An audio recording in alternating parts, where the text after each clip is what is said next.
আজকে রাজ্যের বিভিন্ন জায়গায় ভ্যাকসিন দেওয়া হয়েছে। আগরতলাতে 6টি জায়গায় এই ভ্যাকসিন দেওয়া হয়েছে। আপনারা জানেন যে গতকাল আমরা ঘোষণা করেছিলাম যে প্রায়োরিটি গ্রুপ হিসেবে কিছু আমরা সিদ্ধান্ত নিয়েছি, কাদেরকে আগে যাতে আমরা ভ্যাকসিনের ব্যবস্থা করতে পারি। আমরা জানেন গতকাল 15,000-এর উপরে ভ্যাকসিন, 15,150 ভ্যাকসিন এসেছিল। সেই জন্য প্রায়োরিটি গ্রুপের জন্য আলাদাভাবে 5,000 চিহ্নিত করা হয়েছে। এই প্রায়োরিটি গ্রুপের সবচেয়ে বেশি গুরুত্ব দেওয়া হয়েছে সাংবাদিকদের, জার্নালিস্টদের, যাতে কেউ বাদ না থাকে। সেই জন্য প্রায়োরিটি গ্রুপ হিসেবে তাদের চিহ্নিত করা হয়েছে এবং তাদের জন্য তারিখ ঠিক হয়েছে। আজকে অনুযায়ী আমি জানি 17 তারিখ ঠিক হয়েছে। এখন স্থানটা IMA হাউস হবে নাকি প্রেস ক্লাবে হবে, শুধু এটা বাকি রয়েছে। তবে 17 তারিখ সাংবাদিকদের দেওয়ার ব্যবস্থা করার জন্য হয়েছে। তারিখ এদিক সেদিক হতে পারে। রিক্সা পোলার যারা এবং অটোরিক্সার ড্রাইভার যারা, তাদের জন্য 14 মে বটতলা মার্কেট এবং 15 মে RMH চমুনিতে নির্দিষ্ট করা হয়েছে। হাইকোর্টের যারা ডিভিশন অফিসার্স এবং লয়ার্স, সে হাইকোর্টে 15 তারিখ ব্যবস্থা করেছে ভ্যাকসিন দেওয়ার জন্য। আপনারা জানেন যে এছাড়া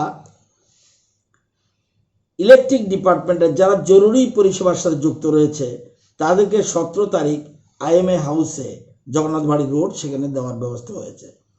ফুড ডিপার্টমেন্ট FCI 17/5, সেটাও IMA হাউস, জগন্নাথ বাড়ি রোডে দেওয়ার জন্য তারিখ নির্দিষ্ট হয়েছে এবং লোকেশন ঠিক করা হয়েছে। আপনারা জানেন যে সাধারণ মানুষ, জেনারেল সিটিজেনের জন্য 15টা সেন্টার, 18 থেকে 44 বছর বয়স যারা, 15টা সেন্টার, যারা in the mean time registration করিয়েছে, তারা এই 15টা সেন্টারের যেখানে তারা পোর্টালে তারা মেনশন করেছে, সেই জায়গায় তারা সেখানে তারা ভ্যাকসিন নিতে পারবেন। যারা কন্টেনমেন্ট জোনে পড়েছে, তারা যদি স্লিপ আছে, যেটা যেমন ভ্যাকসিন অ্যাপয়েন্টমেন্ট ডিটেল যেটা থাকে, ওটা যদি মোবাইলের মধ্যে থাকে, পুলিশকে বলে দেওয়া হয়েছে, এটা যদি দেখানো হয়, সেখানেও তারা গিয়ে কন্টেনমেন্ট জোনের বাইরে গিয়ে সেন্টার যেখানে আছে সেখানে গিয়ে ভ্যাকসিন দিতে পারবে। সুতরাং এই ব্যবস্থাগুলি করা হয়েছে। আপনারা জানেন এই পর্যন্ত আমাদের রাজ্যে টোটাল ভ্যাকসিন 45, এই 15,150 ছাড়া এতদিন 45 অ্যান্ড অ্যাভাব যে ইয়েটা রয়েছে, সেখানে 14,38,370 ডোজ এখন পর্যন্ত এসছে।